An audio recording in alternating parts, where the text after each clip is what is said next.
It's really great to be back here in Iowa City and wearing the Hawkeyes hat.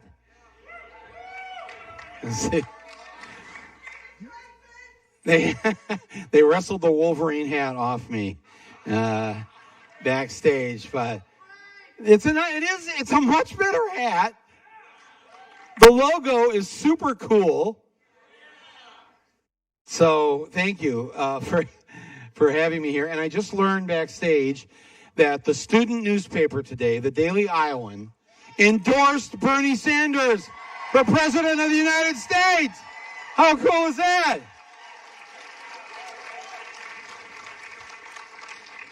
That band was incredible.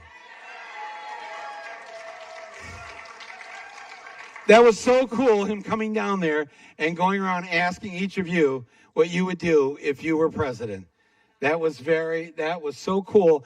And in fact, I was staying backstage. It's so funny because I have just been brought on the campaign as a special advisor to give Bernie other ideas of what he could do when he's elected President of the United States. And if you don't mind, can I share some of them with you?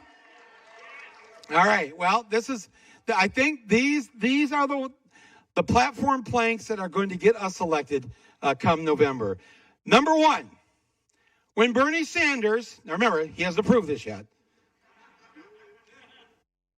When Bernie Sanders is President of the United States, on day one, he will issue a proclamation that from now on, there will be only one charge cord for every device. Your phone, your tablet, your computer. One.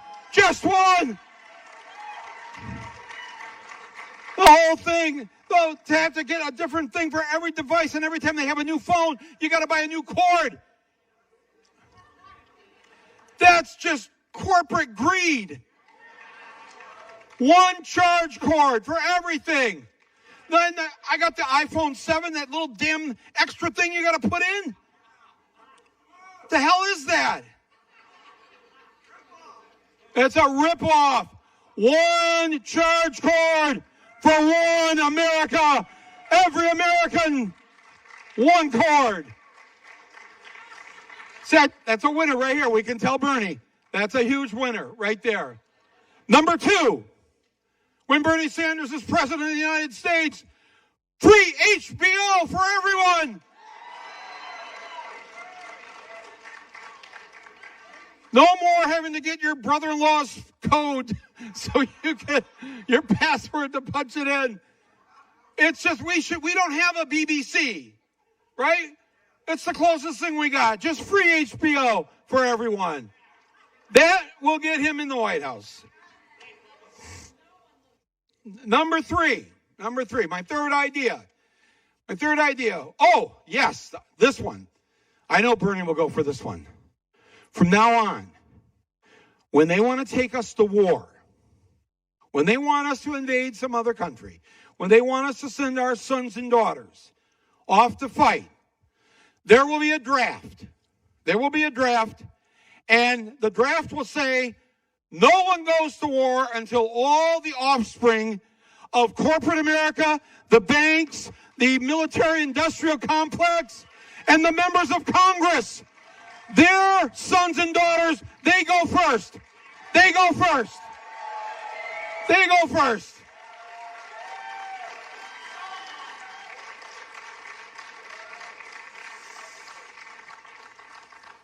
And then finally, as you know, Bernie is in support of legalizing marijuana across this country. I am suggesting to him to go one better. All right, you know, our great United States Postal Service. We do not want to see the post office go away. We want to keep them in business. We want them to have a job to do. So I propose that every Friday, your mailwoman or mailman will deliver to every mailbox in America 2 joints for the weekend. Everybody has a great weekend. Brought to you by the United States Postal Service.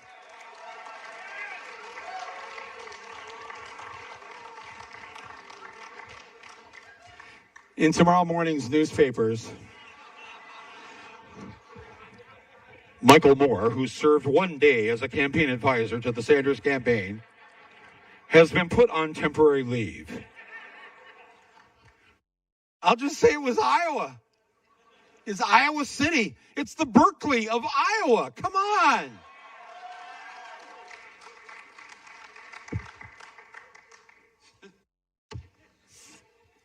But seriously, folks, there's some reporter back there writing all this down. And then he said this.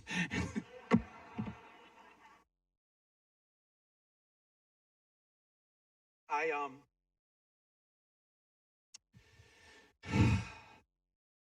couple weeks ago in Dubuque, I'm here for 12 days in Iowa. This is day 7. I had no choice. No, really. I mean, first of all, I love Iowa. I've been here many times. And, this is such a great place. And you have a beloved university here. This is like the university. There's only one or two others, in my opinion, like this in the country that values the written word, that values writing, good writing, great writing. The people that have come through, it's just. Wait, we have a caller. We have a caller on the line. He's just getting out of jury duty. That's correct. Okay. We have first time caller here on the phone. You are Bernard from Brooklyn. Is that correct? Can we open up the phone line here? Put it on the speakers. Hello, Bernie. Bernie, are you there? Yes, I am here. Bernie, it's Michael Moore and the people of Iowa City. Well, I am here, but I would rather be there, to tell you the truth. I am sorry that I can't be with you tonight in Iowa, but as you know, we are having a trial for the impeachment of the President of the United States. So that's keeping me a little bit busy. I want to thank Michael Moore and Naomi Klein and Kendrick Sampson and everybody else who is helping out tonight, and to thank all of you for coming. And I'm going to be very, very brief because I've got to get back to the Capitol. The function of our campaign is several-fold. Number one, it goes without saying that we must defeat the most dangerous president in the modern history of this country, Donald Trump. And I absolutely believe, because of our incredibly strong grassroots movement, that we are the strongest campaign to defeat Trump. But our goal is not just to defeat Trump. It is also to create a government and an economy that work for all of us and not just wealthy and powerful people. It's an economy for all, not just the 1%. And that means that we are going to raise the minimum wage in this country to a living wage, at least $15 an hour. It means that we're going to make public colleges and universities tuition-free and cancel all student debt through a tax on Wall Street speculation. It means that after 100 years of discussion, we are finally going in America to guarantee health care to all people as a human right through a Medicare for all single-payer program. Means Trump, we are not going to ignore the issue of climate change. We are going to lead the world in transforming our energy system away from fossil fuel to energy efficiency and sustainable energy through a Green New Deal. It means that we are going to fundamentally reform a broken and racist criminal justice system, and that includes legalizing marijuana in every state in the country. And it means that we will pass comprehensive immigration reform and a path towards citizenship for all undocumented people.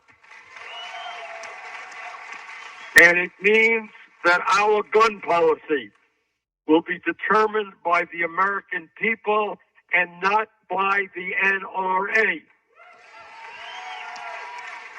And it means that under our administration, we will do everything possible to make sure that women control their bodies, not politicians. Now, I don't have to tell anybody that we are taking on the entire political establishment. And by that, I mean not only Donald Trump and the Republican Party, but the Democratic establishment as well.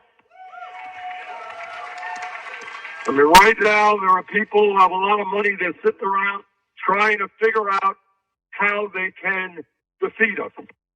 But at the end of the day, this is what I believe, and I have always believed, that our opponents, people who run negative ads on television, they may have endless amounts of money. The people who contribute to super PACs, endless amounts of money. But at the end of the day, the reason we will win is we have the people, and we have an unprecedentedly strong grassroots movement in Iowa and around the country that tonight are knocking on thousands and thousands of doors.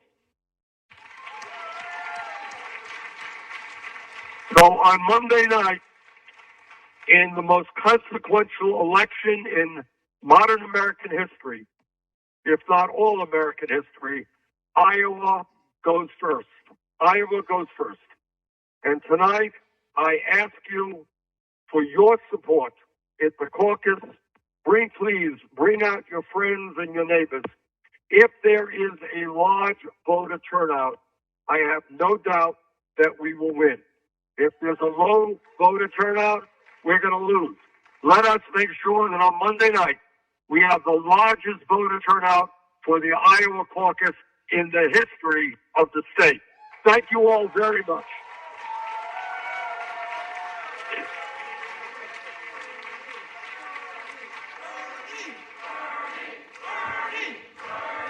Bernie! Bernie! Bernie! Bernie! Whoa! Thank you, Bernie. Thank you so much for phoning in. They're right in the middle. I don't know if you watched any of it today. The questioning has started. And the sort of non-question questions from the Republicans are, boy, if it wasn't so tragic and dangerous, it would be the best comedy written of all time. But it's not. It's not funny, and it's really something. And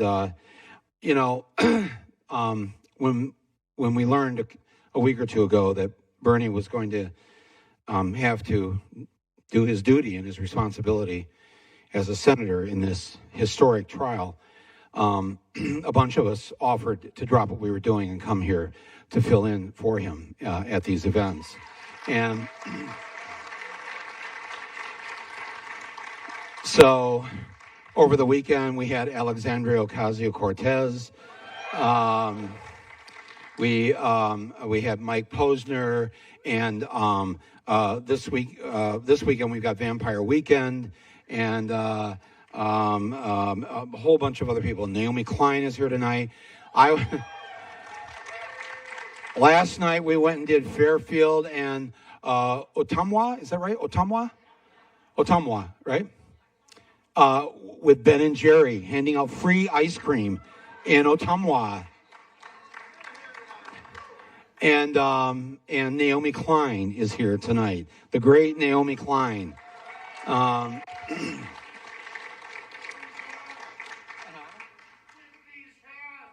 With these hands. So Yes, there's many others too. I don't have the whole list, but Nina Turner is coming. Rashida Tlaib is coming tomorrow. Ilhan Omar is coming. Um, the co-chair of the Congressional Progressive Caucus, a congressman from Wisconsin, Mark Pocan, he's coming this weekend. So it's quite a great group of people. And Bernie will be here on Friday and Saturday night in the state of Iowa. I mean, I have seen this. We've got over 1,000 miles on the car in just 7 days. And I know that's nothing, right? But it's we've been everywhere from over here on the east to Sioux City in the west. And where are we going tomorrow night? We're going down to the south, kind of the southwest part in Creston. Do you know Creston? Yeah, right. When are we getting Michael Moore? We shall not caucus unless we have Michael Moore in Creston. And not just Creston. Osceola! We must go to Osceola, too. Is that how you say that, Osceola? Huh? Oh, Osceola. That's right. Osceola is in South Dakota. Osceola is in... No, I'm just making that up. I don't know. But it's been very powerful to meet so many people here in the state of Iowa. I've been really seriously moved to see that Flint is everywhere. To see that Flint is throughout Iowa, from Dubuque and Davenport over to Sioux City and down to Council Bluffs and everywhere in between. The way that the system has had its boot on the necks of the people for so long, feeling so crushed, wondering if it's even worth it to show up Monday night. I said, what we have to do this week? We have to speak to the largest political party in Iowa and the country. It's called the Non-Voter Party, 110 million strong. Because I'm going to tell you, I do talk to a lot of people who say they've given up, they don't vote. They're not apathetic. They're not ignorant. It's not like they don't care. They love this country. They love being Americans. Do you know how much it actually hurts them to say, I can't participate in this any longer?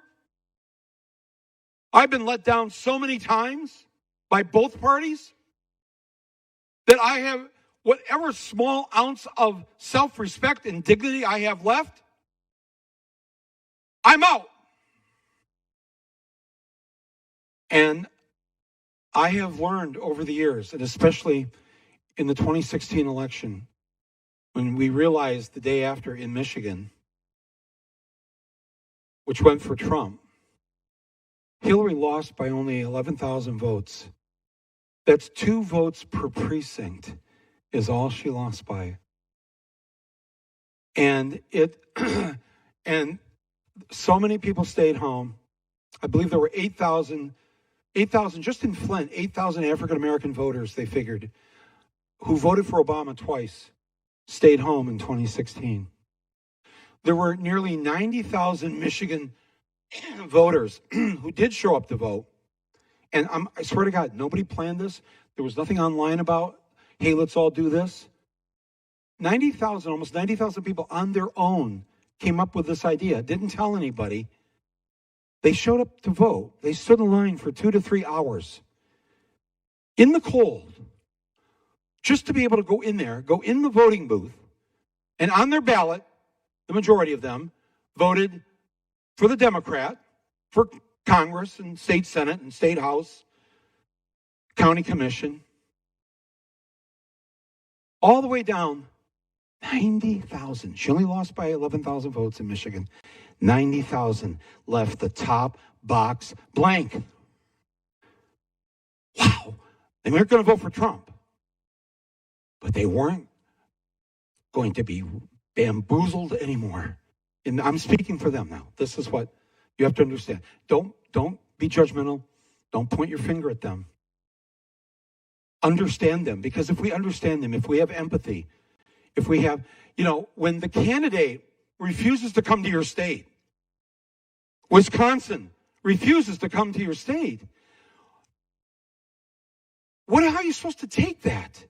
Well, it's, and she lost the primary to Bernie in both states. I don't want to relive the 2016 election here, but I want you to understand how we're going to win it in 2020. Because we are going to embrace those who've committed an essential act of civil disobedience. They want to vote. They want to participate. They love this country. And if we give them a reason to vote, if we give them not false hope, not any more of these bullshit promises,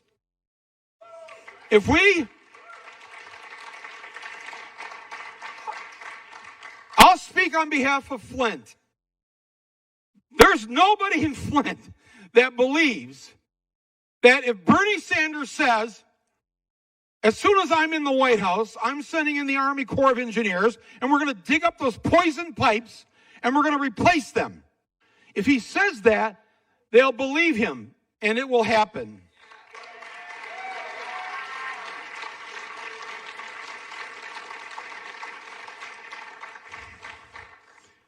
The person in Dubuque asked Bernie, don't you think you're too old to run? And he said, well, it's a good point. No, I was watching it on C-SPAN and I thought, too old? Here's what's too old. Women being paid less than men. That's too old.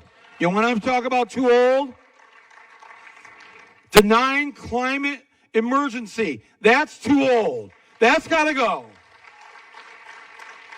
But what Bernie said was, he said, the great thing about being this age is that I have a long record. A long record. Back in 1963, getting arrested at a civil rights demonstration in Chicago. Back in 1972, writing this piece. I'm going to post all this on my website so you can read this stuff. Saying that nobody who's in love with a person of the same gender should be discriminated against. There should be nothing illegal about this. This is just 3 years after Stonewall. The word gay wasn't being used. There was nothing called gay rights. Bernie's writing about it in 1972.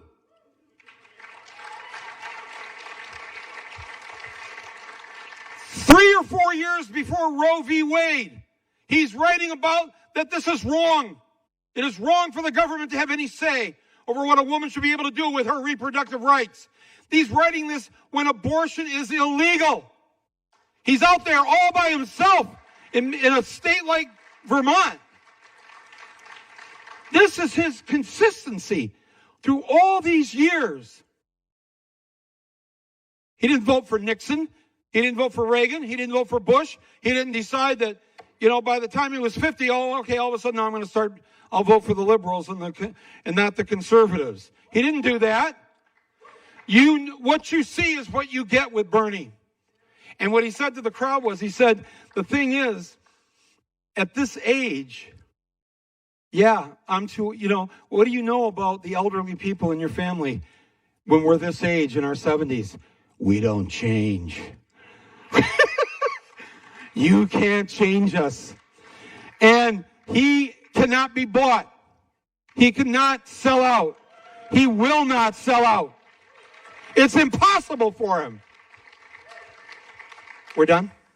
Get off the stage? Okay. Hey, no, they're telling me to get off the stage. Is that it?